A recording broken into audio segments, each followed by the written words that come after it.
নমস্কাৰ সকলোকে স্বাগতম জনাইছো অন্য এক নতুন ভিডিঅ'ত। এইটো ভিডিঅ'ত দেখুৱাম যে আপোনালোকে যদি বিএ বিএসসি বিকমৰ কাৰণে এডমিশ্যন ল'ব বিচাৰে তেনে ক্ষেত্ৰত আপোনালোকে সমৰ্থ পৰ্টেলত ৰেজিষ্ট্ৰেশ্যন কেনেকৈ কৰিব। ভিডিঅ'টো শেষলৈকে চাব, ভাল লাগিলে লাইক এটা কৰিব, চেনেলত নতুন হ'লে সাবস্ক্ৰাইব কৰি দিব, লগতে বেল আইকনো দবাই দিব। আৰু যদি আপোনালোকৰ মনত কিবা ডাউট আছে আপোনালোকে কমেন্ট সেকশনত সুধিব পাৰে। যদি বিশেষ অসুবিধা হৈছে তেনে ক্ষেত্ৰত আপোনালোকে আমাৰ ইনষ্টাগ্ৰাম পেজটো ফলো কৰি তাতো সুধিব পাৰে। আমি যিমান পাৰো আপোনালোকৰ প্ৰব্লেমৰ সলিউশন লৈ ভিডিঅ' লৈ আনো, তাৰ কাৰণে আপোনালোকে কমেন্ট সেকশনত জনাই দিব। তো সমৰ্থ পৰ্টেলত আপোনালোকে কেনেকৈ ৰেজিষ্ট্ৰেশ্যন কৰিব ষ্টেপ বাই ষ্টেপ আপোনালোকক দেখুৱাই দিম। ভিডিঅ'টো স্কিপ নকৰাকৈ চাব, তেতিয়াহে আপোনালোকে বুজি পাব। যিসমূহ ছাত্ৰ ছাত্ৰীয়ে এইবাৰ হায়াৰ ছেকেণ্ডাৰী পাছ কৰিছে বা ইয়াৰ আগতো যদি হায়াৰ ছেকেণ্ডাৰী পাছ কৰিছে তেনে ক্ষেত্ৰত যদি এইবাৰ ইউজি কোৰ্স অৰ্থাৎ আপোনালোকে যদি বিএ বিএসসি বিকমত এডমিশ্যন ল'ব বিচাৰে তেনে ক্ষেত্ৰত আপোনালোকে প্ৰথম ষ্টেপটো হ'ব আপোনালোকৰ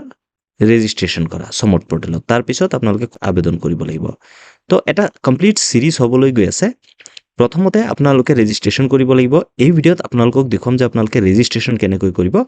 সেকেন্ড পাৰ্টত আমি দেখুৱাম যে আপোনালোকে কেনেকৈ কলেজত আবেদন কৰিব, কি কি ডকুমেন্টছ লাগিব সেইকেইটাও আপোনালোকক বুজাই ক'ম। প্ৰথমতে আপোনালোকে কি কৰিব লাগিব, গুগল ক্ৰমটো ওপেন কৰি সমৰ্থ পৰ্টেল বুলি লিখি সাৰ্চ কৰি দিব। তো সাৰ্চ কৰি দিলে আপোনালোকে এনেকুৱা এখন ইন্টাৰফেস পাব। আপোনালোকে এই কামটো নিজৰ মোবাইলতো কৰিব পাৰিব। তো যেতিয়া আপোনালোকে গুগলত সাৰ্চ কৰি দিব সমৰ্থ পৰ্টেল বুলি লিখি, আপোনালোকে এনেকুৱা এটা লিংক পাব, Assam state higher education admission portal সমৰ্থ ই-গভ। আপোনালোকে চাই ল'ব, ইয়াত assam.admission.samorth.ac.in এইটো লিংকতহে আপোনালোকে ক্লিক কৰিব। ক্লিক কৰি দিলে আপোনালোকে এনেকুৱা এখন ইন্টাৰফেস পাব। তাৰে পিছত আপোনালোকে কি কৰিব লাগিব, ইয়াত লগইন আৰু ৰেজিষ্টাৰ দুটা অপচন পাব, বা ইয়াতো আপোনালোকে পাব apply for admission new registration. আপোনালোকে ইয়াতো ক্লিক কৰিব পাৰে, নতুবা আপোনালোকে ইয়াতো ক্লিক কৰিব পাৰে, এই ৰেজিষ্টাৰতো ক্লিক কৰিব পাৰে। ক্লিক কৰি দিলে আপোনালোকে এনেকুৱা এখন ইন্টাৰফেস পাব। তাৰে পিছত আপোনালোকে এনেকুৱা এখন ফৰ্ম পাব। তো এই ফৰ্মখন আপোনালোকে ফিল আপ কৰিব লাগিব। ফৰ্মত কি কি দিব লাগিব আপোনালোকক কৈ দিওঁ। ইয়াত এপ্লিকেণ্ট ফুল নেম, ইয়াত আপোনাৰ বা আবেদনকাৰীৰ যোনে এডমিশ্যন ল'ব তাৰ ফুল নামটো দিব লাগিব আৰু কেপিটেল লেটাৰত লিখি দিব। তাৰে পিছত আপোনাৰ ডেট অফ বাৰ্থটো, অৰ্থাৎ যোনে আবেদন কৰে, যোনে এডমিশ্যন ল'ব তেখেতৰ ডেট অফ বাৰ্থটো ইয়াত দিব লাগিব। ডেটটো আপোনালোকে বাছি ল'ব। ইয়াত ক্লিক কৰিলে এনেকুৱাকৈ তাৰিখ আহি যাব। তাৰপিছত মান্থত ক্লিক কৰিলে মাহটো আহি যাব, কোনটো মাহত আপোনাৰ জন্ম হৈছিলে। তাৰে পিছত আপুনি ইয়াৰত ক্লিক কৰিলে কিমান চনত আপোনাৰ জন্ম হৈছিলে সেইটো আপোনালোকে ইয়াৰ পৰা পাই যাব। তাৰে পিছত এপ্লিকেণ্টছ ইমেইল, ইয়াত আপোনাৰ এটা পাৰ্সোনেল ইমেইল আইডি খুলি ল'ব আৰু এই ইমেইল আইডিটোৰ যেন পাছৱৰ্ড আপোনাৰ লগত থাকে। আপোনাৰ মেইলত যিটো মোবাইল নম্বৰ থাকিব সেই মোবাইল নম্বৰটো যেন আপোনাৰ পাৰ্মানেণ্ট মোবাইল নম্বৰ হয়, সেইকেইটা কথা আপোনালোকে মনত ৰখাব। কাৰণ বহুতে কি হয়, ইয়াত মেইল আইডিটো ভুলকে দি দিয়ে, পিছত কিন্তু চেঞ্জ কৰিব নোৱাৰে, বহুত অসুবিধাৰ সন্মুখীন হয়। সেয়েহে আপোনালোকক আগতীয়াকৈ কৈ দিছোঁ যে আপোনালোকে যোনটো মেইল ইউজ কৰিব এই ইমেইলটোৰ যেন সম্পূৰ্ণ এক্সেছ আপোনাৰ হাতত থাকে, অৰ্থাৎ আপোনাৰ পাছৱৰ্ডটো যেন থাকে। আৰু যদি ধৰি লওক পাছৱৰ্ড পাহৰি গৈছে, যেন তাত যোনটো মোবাইল নম্বৰ দিব ইমেইল আইডিটোত সেই মোবাইল নম্বৰটো যেন আপোনাৰ লগত থাকে, বা ঘৰৰ কাৰোবাৰ নামত সেই সিমটো থাকে। তেনেকুৱা কৰি দিলে আপোনাৰ ভৱিষ্যতলৈ যদি পাছৱৰ্ডটো পাহৰি যায় আপোনালোকে পাছৱৰ্ডটো ৰিছেট কৰিব পাৰিব। আৰু যদি আপোনালোকৰ তেনেকুৱা ইমেইল আইডি আছে আপোনালোকে ইয়াত দি দিব, যিটো ইমেইল আইডি আপুনি ইউজ কৰে। তাৰে পিছত ৰি এণ্টাৰ এপ্লিকেণ্টছ ইমেইল এড্ৰেছ আপোনালোকে চাব পাৰিছে। তো ইয়াত আপোনাৰ সেই ইমেইল এড্ৰেছটো আকৌ লিখি দিব। তো লিখি দিয়াৰ পিছত আপোনালোকে ইয়াত আপোনাৰ এটা পাছৱৰ্ড দিব লাগিব। পাছৱৰ্ডটো আপোনালোকে এটা জাষ্ট ফৰ্মেট আপোনালোকক দেখুৱাই দিছোঁ। এটা লেটাৰ আপোনালোকে কেপিটেল দিব, আপোনালোকক জাষ্ট ডেমো হিচাপে দেখুৱাই দিছোঁ। মিনিমাম 6টা কেৰেক্টাৰৰ হ'ব লাগিব। আপোনালোকে ধৰি লওক ABCD@123 এনেকুৱাকৈ দিব। এতিয়া ABCDৰ সলনি আপুনি যিকোনো দিব পাৰে, আৰু 1 2 3 জেগাত আপোনালোকে যিকোনো নাম্বাৰ দিব পাৰে এই পাছৱৰ্ডটো কিন্তু আপোনালোকে মনত ৰখাব এইটো সমৰ্থত লগইন কৰাৰ কাৰণে এই পাছৱৰ্ডটোৰ দৰকাৰ হ'ব ঠিক তেনেদৰে ইয়াত যিটো পাছৱৰ্ড দিছে সেইটো আকৌ ইয়াতো দিব লাগিব ৰি এন্টাৰ পাছৱৰ্ড ইয়াত আপোনাৰ সেই পাছৱৰ্ডটো দি দিব দি দিয়াৰ পিছত কি কৰিব ইয়াত আপোনাৰ মোবাইল নম্বৰটো দি দিব যোনটো মোবাইল নম্বৰ আপোনাৰ লগত থাকে মোবাইল নম্বৰটো দিওঁতেও অতি সাৱধানে দিব তাৰে পিছত সেই মোবাইল নম্বৰটো আকৌ ইয়াত দি দিব দি দিয়াৰ পিছত আপোনালোকে কি কৰিব ইয়াত এটা ক্যাপচা দেখা পাব বা নাম্বাৰ দেখাব সেই নাম্বাৰ কেইটা ইয়াত ভৰাই দি আপোনালোকে ক্ৰিয়েট একাউণ্টত ক্লিক কৰি দিব আৰু যেতিয়া আপোনালোকে ক্ৰিয়েট একাউণ্টত ক্লিক কৰি দিব এনেকুৱা এখন ইন্টাৰফেস দেখা পাব লগে লগে আপোনাৰ মোবাইলত এটা ওটিপি যাব আৰু আপোনাৰ ইমেইলতো এটা ওটিপি যাব তো ইমেইলৰ ওটিপিটো ইয়াত ভৰাই দিব আৰু মোবাইলত অহা অৰ্থাৎ আপুনি যোনটো মোবাইল নম্বৰ দিছে তাত অহা ওটিপিটো ইয়াত ভৰাই দি এই ক্যাপচাটো ইয়াত ভৰাই দিব লাগিব ভৰাই আপুনি ভেৰিফাই ওটিপিত ক্লিক কৰি দিব তো ক্লিক কৰি দিয়াৰ লগে লগে আপোনালোকে ইয়াত চাব পাৰিব যে account verified successfully your registration নাম্বাৰটো দিয়া থাকিব please keep note of your registration number and log in to start your application process তো এই ৰেজিষ্ট্ৰেচন নম্বৰটো আপোনালোকে লিখি ল'ব বা স্ক্ৰীনশ্বট মাৰি ৰখাই থব আৰু আপোনাৰ পাছৱৰ্ডটো দি আপুনি লগ ইন কৰিব লাগিব তাৰপিছত লগ ইনত যেতিয়া ক্লিক কৰি দিব আপোনাৰ সেই ৰেজিষ্ট্ৰেচন নম্বৰটো ইয়াত দিব পাৰে নতুবা আপোনাৰ ৰেজিষ্টাৰ্ড ইমেইল আইডিটো ইয়াত দিব দিয়াৰ পিছত আপোনাৰ পাছৱৰ্ড যোনটো আপুনি দিছিলে সেই পাছৱৰ্ডটো দি এই ক্যাপচাটো ইয়াত ভৰাই আপোনালোকে লগইনত ক্লিক কৰি দিব লাগিব তো মই এতিয়া ৰেজিষ্টাৰ্ড ইমেইল আইডিও দি দিলো পাছৱৰ্ড দি দিলো ক্যাপচাটো ভৰাই দি এতিয়া লগইনত ক্লিক কৰি দিম তো ক্লিক কৰি দিলে আপোনাৰ এনেকুৱা এখন ইন্টাৰফেস দেখুৱাব আপোনাৰ প্ৰফাইলটো কমপ্লিট কৰিব লাগিব সেকেন্ড আপোনালোকে প্ৰগ্ৰাম সিলেক্ট কৰিব লাগিব তাৰে পিছত আপুনি সাবমিট কৰিব লাগিব প্ৰফাইল কমপ্লিট কৰাৰ কাৰণে আপোনালোকে কি কৰিব লাগিব কমপ্লিট প্ৰফাইলত ক্লিক কৰি দিব নতুবা ইয়াতো আপোনালোকে ক্লিক কৰি দিব পাৰে তো কমপ্লিট প্ৰফাইলত ক্লিক কৰি দিব ক্লিক কৰি দিলে আপোনালোকে এনেকুৱা এখন ইন্টাৰফেস দেখুৱাব তো ইয়াত আপোনালোকৰ কিছুমান ইনফৰমেশন দিব লাগিব প্ৰথমতে আপোনাৰ নামটো ওলাই থাকিব আপোনাৰ ডেট অফ বাৰ্থটো থাকিব আপোনাৰ জেন্ডাৰটো ইয়াৰ পৰা বাছি ল'ব লাগিব এপ্লিকেন্ট জেন্ডাৰ তো আপোনাৰ যদি পুৰুষ হয় তেনে ক্ষেত্ৰত মেল দিব যদি মহিলা হয় ফিমেল দিব আৰু ট্ৰান্সজেন্ডাৰ হলে ট্ৰান্সজেন্ডাৰ দিব তো ইয়াত যেহেতু মেল হয় মই মেল দি দিলো তাৰে পিছত আপোনালোকে কি কৰিব লাগিব ইয়াত সোশ্যাল ক্যাটাগৰী এতিয়া আপোনাৰ কোনটো কাষ্টৰ হয় সেইটো আপোনালোকে ইয়াৰ পৰা বাছি দিব লাগিব যদি ওবিসি হয় ওবিসি দি দিব এসসি হলে এসসি এসটি হিলস হলে হিলস এসটি প্লেনস হলে প্লেনস ইডব্লিউএস হলে ইডব্লিউএস দি দিব তো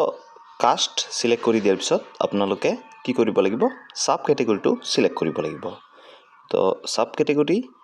ধৰি লওক আপুনি ওবিসি সিলেক্ট কৰি দিলে আৰু ওবিসিৰ আন্ডাৰতো সাব ক্যাটাগৰী থাকে তো ইয়াৰ পৰা সাব ক্যাটাগৰী কেইটা আপোনালোকে সিলেক্ট কৰিব লাগিব তো যদি কোচ ৰাজবংশী দি দিব আদাৰ্স হলে আদাৰ্স দি দিব ইয়াৰ পিছত আপুনি কি কৰিব লাগিব ইয়াত ক্যাটাগৰী সাৰ্টিফিকেট নাম্বাৰটো দিব লাগিব অৰ্থাৎ আপোনাৰ কাষ্ট সাৰ্টিফিকেটৰ নাম্বাৰ দিব লাগিব আৰু ইয়াৰ পৰা আপুনি সেই সাৰ্টিফিকেটখন কেতিয়া ইস্যু কৰা হৈছে তো সাৰ্টিফিকেটত লিখা থাকে সেই ডেটটো ইয়াত সিলেক্ট কৰি দিব তো এইখিনি কৰি দিয়াৰ পিছত আপোনাৰ ইমেইল আইডিটো দি দিব আৰু অল্টাৰনেট ইমেইল আইডি যদি আপুনি দিব বিচাৰে আপুনি দিব পাৰে বা নিদিলেও একো কথা নাই ঠিক তেনেদৰে আপোনাৰ মোবাইল নাম্বাৰটো দিয়া থাকিব অল্টাৰনেট মোবাইল নাম্বাৰ আপুনি পেৰেন্টছৰ বা গাৰ্জেনৰ যদি দিব বিচাৰে আপুনি দি দিব পাৰে তাৰে পিছত আপুনি কি কৰিব ব্লাড গ্ৰুপটো ইয়াৰ পৰা বাছি দিব আপোনাৰ যোনটো ব্লাড গ্ৰুপ হয় সেইটো আপুনি দি দিব do you have domicile of Assam তো ইয়াৰ পৰা আপুনি ইয়েস দি দিব কাৰণ আপুনি অসমৰ বাসিন্দা হয় তো ইয়েস বুলি দি দিব আৰু are you a citizen of India আপুনি ভাৰতীয় হয় সেয়েহে আপুনি ইয়েস বুলি দি দিব এতিয়া আহিল ৰিলিজিয়ন তো ৰিলিজিয়নত আপুনি যদি হিন্দু হয় হিন্দু দি দিব ইছলাম হলে ইছলাম দি দিব খ্ৰীষ্টিয়ান হলে খ্ৰীষ্টিয়ান দি দিব আপুনি যোনটো ধৰ্মৰ হয় সেইটো আপুনি দি দিব তাৰে পিছত ইয়াত আহিল আইডি প্ৰুফ তো সিলেক্ট আইডি প্ৰুফ ক্লিক কৰি দিলে আপুনি বহুত কেইটা ডকুমেন্টছ পাব PAN card school ID passport voter ID আপুনি যোনটো ডকুমেন্ট দিব সেইটো আপুনি ইয়াৰ পৰা বাছি ল'ব যদি ৰেশন কাৰ্ডৰ ফটোগ্ৰাফ আছে আপুনি ৰেশন কাৰ্ডো দি দিব পাৰে কিন্তু ফটোগ্ৰাফ থাকিব লাগিব বেংক পাছবুকো আপুনি দিব পাৰে যদি বেংক পাছবুকত ফটো আছে তো আপুনি ড্ৰাইভিং লাইসেন্সও দিব পাৰে আৰু আদাৰ valid government ID with photograph এটো দিলে আপুনি ধৰি লওক আধাৰ কাৰ্ড দিব তেনে ক্ষেত্ৰত আপুনি আদাৰ valid government identity with photograph ইয়াত দিলে দি দিয়াৰ পিছত আইডি প্ৰুফ আদাৰ্স এতিয়া আপুনি কি ID প্ৰুফ দিব আদাৰ্ছৰ ভিতৰত তো আপুনি ইয়াত আধাৰ কাৰ্ড বুলি লিখি দিব বা আপুনি যদি ধৰি লওক পেন কাৰ্ড দিলে কিন্তু ইয়াত ডাইৰেক্ট আপুনি পেন কাৰ্ডৰ নাম্বাৰটোহে দিব লাগিব ইয়াত আপোনাৰ ID প্ৰুফ নম্বৰ য'ত আছে কাষতে তো ইয়াত আপুনি পেন কাৰ্ডৰ নাম্বাৰটো দি দিব আৰু যদি আধাৰ কাৰ্ড দিয়ে others valid government identity with photograph দি ইয়াত আপুনি লিখি দিব লাগিব আধাৰ কাৰ্ড বুলি লিখি দি ইয়াত ID প্ৰুফ নম্বৰ অৰ্থাৎ আপোনাৰ আধাৰ কাৰ্ডৰ নাম্বাৰটো দি দিব লাগিব ইয়াত ধৰি লওক মই লিখি দিওঁ আধাৰ কাৰ্ড লিখি দিলোঁ আৰু ইয়াত এতিয়া ID প্ৰুফ নম্বৰ দি দিয়াৰ পিছত তললৈ গ'লে আপোনালোকে ফেমিলি ডিটেইলছ ভৰাব লাগিব প্ৰথম মাদাৰ্ছ নেম তাৰপিছত আপুনি মাদাৰ্ছ অকুপেশ্যন যদি ধৰি লওক এগ্ৰিকালচাৰৰ লগত জড়িত হয় এগ্ৰিকালচাৰ দি দিব বিজনেছৰ লগত জড়িত হ'লে বিজনেছ দি দিব বা আনএমপ্লয়েড হয় আনএমপ্লয়েড দি দিব বা হোম মেকাৰ হ'লে হোম মেকাৰ দি দিব তাৰপিছত এইকেইটা মেণ্ডেটৰী নহয় মাদাৰ্ছ কোৱালিফিকেশ্যন ইয়াৰ পৰা আপুনি বাছি দিব পাৰে যদি মাদাৰ নন গ্ৰেজুৱেট হয় নন গ্ৰেজুৱেট গ্ৰেজুৱেশ্যন থাকিলে গ্ৰেজুৱেশ্যন দি দিব পোষ্ট গ্ৰেজুৱেশ্যন হ'লে পোষ্ট গ্ৰেজুৱেশ্যন দি দিব তো আপুনি যদি ইচ্ছা কৰে আপুনি দিব পাৰে ঠিক তেনেদৰে ফাদাৰ্ছ নেমটো দি দিব ফাদাৰ্ছ নেম তো ইয়াত দেউতাৰ নাম লিখি দিব তাৰপিছত আপুনি ইয়াত ফাদাৰ্ছ অকুপেশ্যন ফাদাৰ্ছে কি কৰে তো সেইটো দি দিব যদি খেতি বাৰী কৰে তেনে ক্ষেত্ৰত এগ্ৰিকালচাৰ দি দিব আৰু ফাদাৰ্ছ কোৱালিফিকেশ্যন যদি গ্ৰেজুৱেট হয় গ্ৰেজুৱেশ্যন দি দিব আৰু ফাদাৰ্ছ অফিচ এড্ৰেছ এইকেইটা নালাগে বাৰু ফাদাৰ্ছ মোবাইল নম্বৰ যদি ইচ্ছা কৰে আপুনি ইয়াত দি দিব পাৰে তাৰে পিছত ইয়াত আহিছে is your father your guardian যদি আপোনাৰ দেউতা আপোনাৰ গাৰ্জেন হয় তেনে ক্ষেত্ৰত ইয়েছ দি দিব আৰু যদি আপোনাৰ দেউতা আপোনাৰ গাৰ্জেন নহয় তেনে ক্ষেত্ৰত নো দি দিব যদি নহয় তেনে ক্ষেত্ৰত যোনজন গাৰ্জেন হয় তেখেতৰ ডিটেইলছখিনি দিব লাগিব যদি আপোনাৰ দেউতাই আপোনাৰ গাৰ্জেন হয় ইয়েছত দি দিব তাৰপিছত ইয়াত আহি গ'ল ইমাৰ্জেঞ্চি কণ্টেক্ট নাম্বাৰ তো এটা ইমাৰ্জেঞ্চি কণ্টেক্ট নাম্বাৰ দিব লাগিব যোনটো কণ্টেক্ট নাম্বাৰত কল কৰিলে আপোনাক পোৱা যায় তাৰে পিছত ইয়াত আহিলে কম্বাইন এনুৱেল ফেমিলি ইনকাম তো ফেমিলি ইনকামটো আপোনালোকে দিব লাগিব কম্বাইন ফেমিলি ইনকাম মিনছ আপোনাৰ মা দেউতাই দুজনে মিলি কিমান ইনকাম হয় যদি 1 লাখতকৈ কম হয় আপুনি সেইটো দি দিব যদি 2 লাখলৈকে হয় 2 লাখ দি দিব যদি 3 লাখ হয় টোটেল 3 লাখ আপ টু 3 দি দিব 4 লাখ হ'লে 4 লাখ তো 8 লাখৰ পৰা 8 লাখ আপোনাৰ যোনটো হয় সেইটো আপুনি দি দিব তো ইয়াৰ পৰাই আপোনালোকে আপোনালোকৰ টোটেল বাৰ্ষিক আয় সেইটো বাছি দিব লাগিব যেতিয়া 2 লাখ সিলেক্ট কৰিছোঁ 2 লাখ সিলেক্ট কৰি দিয়াৰ পিছত ইয়াত লিখা থাকিব would you like to avail fee waiver যদি আপুনি ফ্ৰী এডমিশ্যন ল'ব বিচাৰে বা পাব বিচাৰে ইয়েছত ক্লিক কৰি দিব তাৰপিছত ইয়াত আহিলে have you enrolled in university and autonomous college before যদি আপুনি কোনোবা এখন অট'নমাছ কলেজত বা ইউনিভাৰ্চিটিত এনৰোল কৰা আছিলে আগত বা এডমিশ্যন লোৱা আছিলে ইয়েছ দি দিব যদি নাছিলে প্ৰথমবাৰৰ কাৰণে কৰি আছে নো দি দিব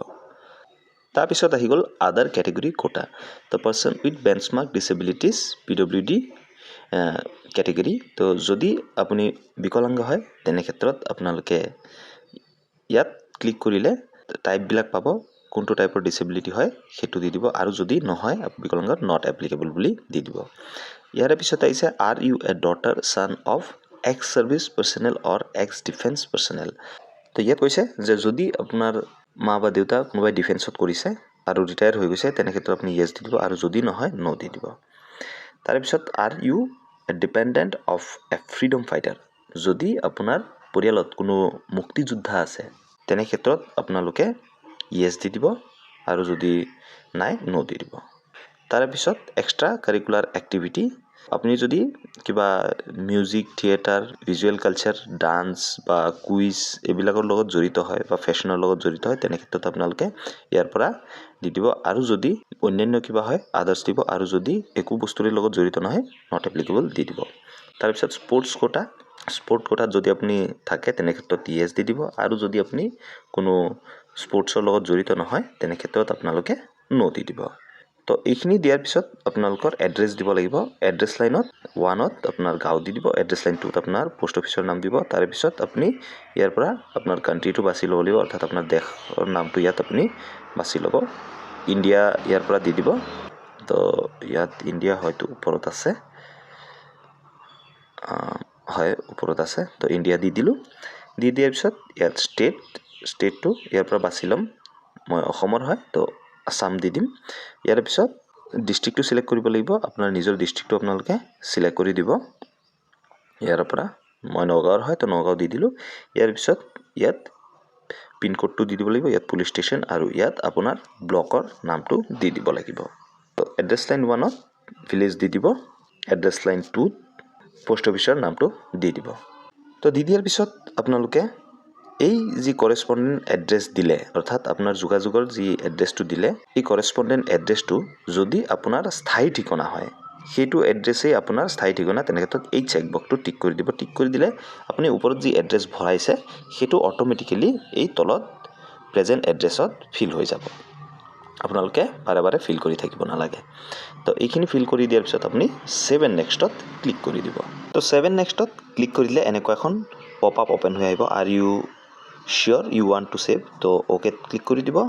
ছেভ এণ্ড নেক্সটত ক্লিক কৰি দিয়াৰ পিছত আপুনি এনেকুৱা এখন ইণ্টাৰফেচ পাব, অৰ্থাৎ আপোনাৰ প্ৰিভিউ পেজ পাব। ইয়াত গোটেইখিনি ডিটেইলছ আপোনালোকে ভালকৈ চাই ল'ব। তো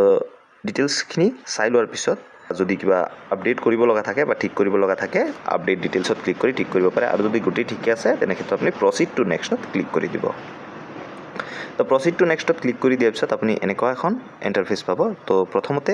ইয়াত দিয়া থাকিব do you have any illness which require continuous or emergency medical attention. যদি আপোনাৰ এনেকুৱা কিবা বেমাৰ আছে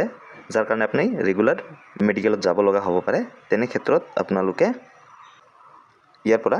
য়েছ দি দিব, আৰু যদি নালাগে তেনে ক্ষেত্ৰত আপুনি নোট দি দিব।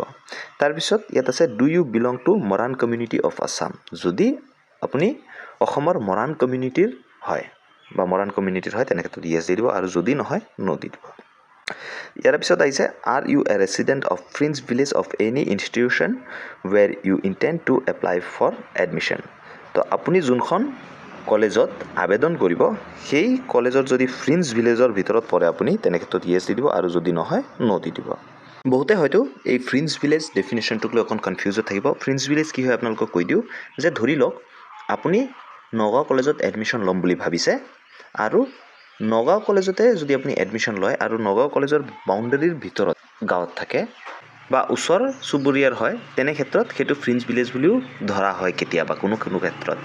যদি আপোনালোকে যোনখন কলেজত আবেদন কৰিব সেই কলেজৰ ফ্ৰিঞ্চ ভিলেজ এৰিয়াত যদি আপোনালোকে আছে, তেনে ক্ষেত্ৰত য়েছ দি দিব, আৰু যদি নহয় তেনে ক্ষেত্ৰত নো দি দিব। তাৰপিছত আহিছে select the geography of your permanent residential location. ইয়াত আপুনি কি কৰিব, যদি আপুনি চহৰীয়া অঞ্চলত থাকে তেনে ক্ষেত্ৰত আপুনি আৰ্বান বুলি দি দিব, আৰু যদি আপুনি গাঁও অঞ্চলত থাকে তেনে ক্ষেত্ৰত আপুনি ৰুৰেল দি দিব। আৰু যদি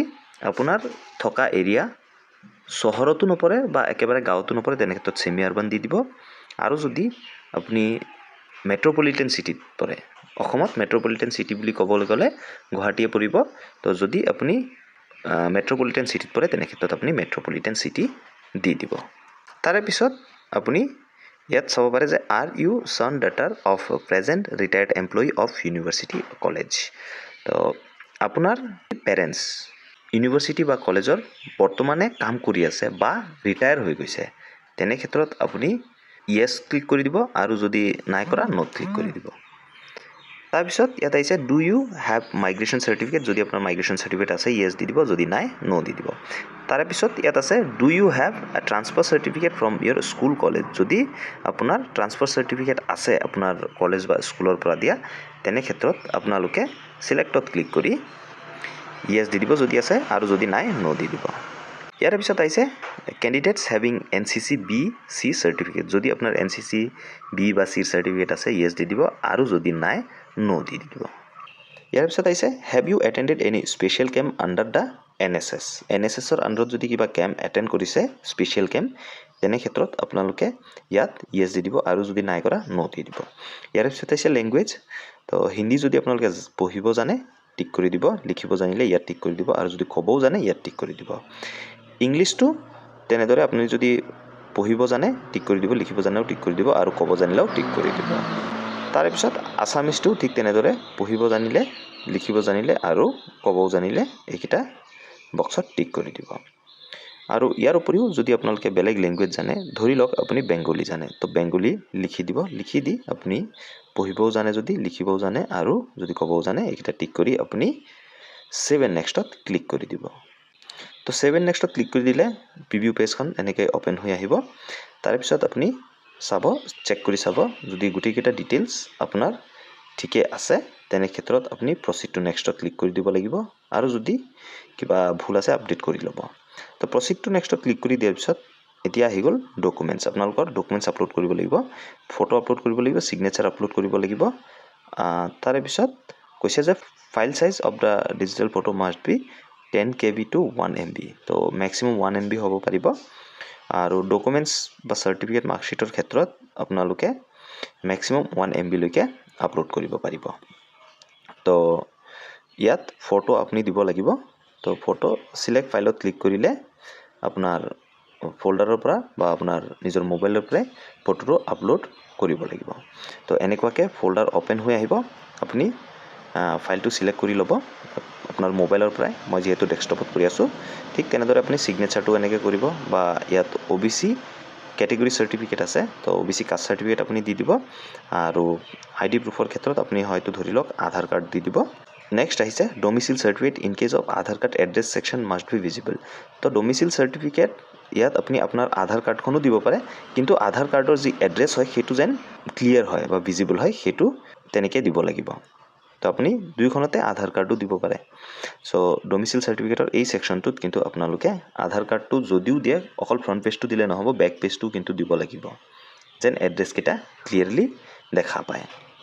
তাৰপিছত আহিছে Koch Rajbongshi caste certificate along with non creamy layer certificate এতিয়া যেহেতু মই ইয়াত OBC সিলেক্ট কৰিছোঁ OBCৰ ক্ষেত্ৰত কি হয় NCL সাৰ্টিফিকেটখনো দিব লগা হ'ব পাৰে তো ইয়াৰ ওপৰত মই এটা ডিটেইলছ ভিডিঅ' আপোনালোকৰ কাৰণে বনাই লৈ আনিম এতিয়া সদ্যহতে আপোনালোকে জানি লওক যে OBCৰ ক্ষেত্ৰত NCL দিব লাগিব কিন্তু SC STৰ ক্ষেত্ৰত কিন্তু এই কোনো NCL দিব নালাগে এই সেকশনটো আপোনালোকৰ নিদিলেও হ'ব বা এই সেকশনটো আপোনালোকৰ ইয়াত শ্ব' নকৰে যিসমূহ NCLৰ কেণ্ডিডেট আছে অৰ্থাৎ OBCৰ কেণ্ডিডেট হয় সিহঁতে যদি NCL হয় NCL সাৰ্টিফিকেট ইয়াত আপলোড কৰিব লাগিব অৰ্থাৎ NCL সাৰ্টিফিকেটখন আপলোড কৰিব লাগিব তো NCLৰ পৰিৱৰ্তে আপোনালোকে কি আপলোড কৰিব পাৰিব মই আপোনালোকক নেক্সট ভিডিঅ'ত ডিছকাছ কৰিম তাৰ কাৰণে চেনেলটো ছাবস্ক্ৰাইব কৰি থ'ব আৰু এতিয়া আহোঁ শেষৰটোলৈ যে ration card with clearly visible details of beneficiary তো ৰেচন কাৰ্ডত ফ্ৰণ্ট পেজটো আৰু বেনিফিচিয়াৰীৰ নাম অৰ্থাৎ পৰিয়ালৰ সদস্যসমূহৰ নাম থকা পেজটো আপোনালোকে স্কেন কৰি বা ফটো মাৰি ইয়াত আপলোড কৰিব পাৰিব তো গোটেইখিনি ডিটেইলছ আপলোড কৰি দিয়াৰ পিছত প্ৰিভিউ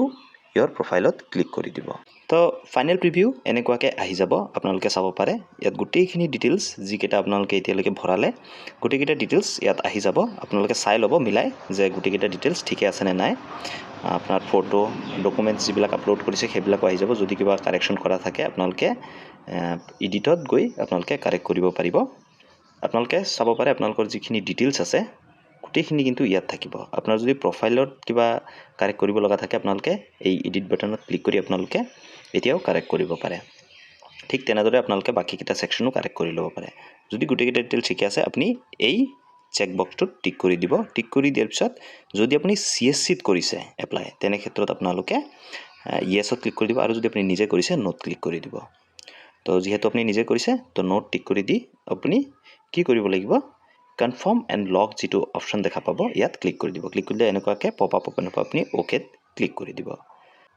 তো ক্লিক কৰি দিলে যি আপোনাৰ প্ৰফাইল হয় সেইটো সাবমিট হৈ গৈছে আৰু আপোনাৰ যিটো প্ৰফাইল সেইটো কমপ্লিট হৈ গৈছে এতিয়া আপোনালোকে কলেজত আবেদন কৰিব লাগিব কিন্তু এতিয়ালৈকে কলেজসমূহে খুলি দিয়া নাই এপ্লিকেশ্যন প্ৰচেছ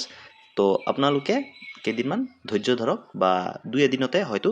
কলেজসমূহেও খুলি দিব এপ্লাই কৰাৰ প্ৰক্ৰিয়া তো আপোনালোকে ইমানলৈকে আপোনালোকৰ প্ৰফাইলখিনি বনাই থৈ দিয়ক যেতিয়াই কলেজে এপ্লিকেশ্যন প্ৰচেছ ষ্টাৰ্ট কৰি দিয়ে আমি আপোনালোকক ভিডিঅ'ৰ মাধ্যমেদি জনাই দিম যে কেনেকৈ আপোনালোকে কলেজসমূহত আবেদন কৰিব পাৰিব যদি কিবা ডাউট থাকে আপোনালোকে কমেণ্ট ছেকশ্যনত সুধিব পাৰে আৰু আমাৰ ইনষ্টাগ্ৰাম পেজতো আপোনালোকে ফ'ল' কৰি সুধিব পাৰে ধন্যবাদ জয় আই অসম